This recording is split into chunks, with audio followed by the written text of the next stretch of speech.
খড়দহ পুরসভার তরফে মাধ্যমিক ও উচ্চ মাধ্যমিক 2024 সালে কৃতী ছাত্রছাত্রীদের সম্বর্ধনা প্রদান করা হলো। এদিন পুরসভার রবীন্দ্র ভবন প্রেক্ষাগৃহে মূলত খড়দহ পুর অঞ্চলের বিভিন্ন বিদ্যালয়গুলি এবং খড়দহ পুর এলাকা বসবাসকারী কৃতী ছাত্রছাত্রীরা যারা 60% বা 60%-এর ঊর্ধ্বে নম্বর পেয়েছে এরকম 1100 কৃতী সম্বর্ধনা দেওয়া হয়। এদিন সম্বর্ধনা প্রদান অনুষ্ঠানে হাজির ছিলেন রাজ্যের কৃষিমন্ত্রী শোভনদেব চট্টোপাধ্যায়, খড়দহের পৌরপ্রধান নীলু সরকার, পৌরপ্রধান সায়ন মজুমদার, সিআইসি সুদীপ ভট্টাচার্য, শান্তনু ভট্টাচার্য, নন্দিনী সিনহা, শ্যামল দেব ও কাউন্সিলর অনিমেষ মুখার্জি, সবিতা গুহ ঠাকুরদা, মৌসুমী মুখার্জি সহ অন্যান্য কাউন্সিলর ও পুর আধিকারিকগণ। এছাড়াও হাজির ছিলেন খড়দহ অঞ্চলের বিভিন্ন বিদ্যালয়ের শিক্ষক শিক্ষিকাগণ সহ অভিভাবকরা। অনুষ্ঠান শেষে কৃষিমন্ত্রী শোভনদেব চট্টোপাধ্যায় বলেন, এখানে এসে প্রেক্ষাগৃহের ওপর ও নিচে ভর্তি ছাত্রছাত্রীদের উপস্থিতি দেখে মনটা আনন্দে ভরে গেল।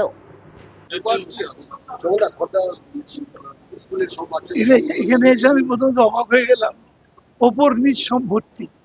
এটা থেকে মন আনন্দে ভরে গেল যে এত ছাত্রছাত্রীকে খড়দহ পুরসভা পুরস্কৃত করছে। পুরস্কারটা আমি আবারও বলছি, অর্থমূল্যে বিচার হয় না। এটা হচ্ছে আমাদের এই ready steady on your mark get set go, এই গো আর কি। তোমাকে আমি একটু উৎসাহ বাড়িয়ে দিলাম, তোমাকে পুরস্কৃত করলাম মানে তোমাকে উৎসাহ বাড়িয়ে দিলাম, আরো আগের দিকেও আরো বড় হোক এইটুকু করতে পারে। পৌরসভাদের বেশি কিছু করতে পারে না, সেই কাজটা খুব আন্তরিকতার সঙ্গে করছে। এবং আজকে হল ভর্তি দেখে, এতক্ষণ পরে আমি এলাম, হল ভর্তি দেখে সত্যি ভালো, দারুণ ভালো লেগেছে আমার।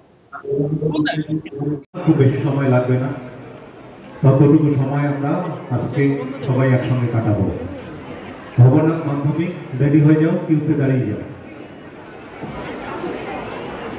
ভাই একটুখানি তুমি দিকটা যাও না, চেয়ারম্যান গার্ড হয়ে যাচ্ছে।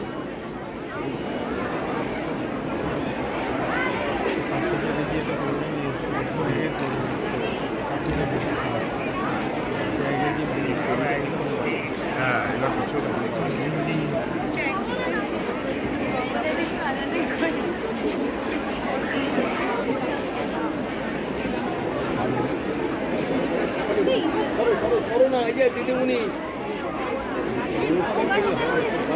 কেলেঙ্কারি করে নমস্কার করলে এই চলে আসো একটু দাঁড়াবে জিনিসটা নিয়ে, ছবিটা একটু ধার হয়ে যাচ্ছে। এরপরে মাধ্যমিক কল্যাণনগর বয়েজ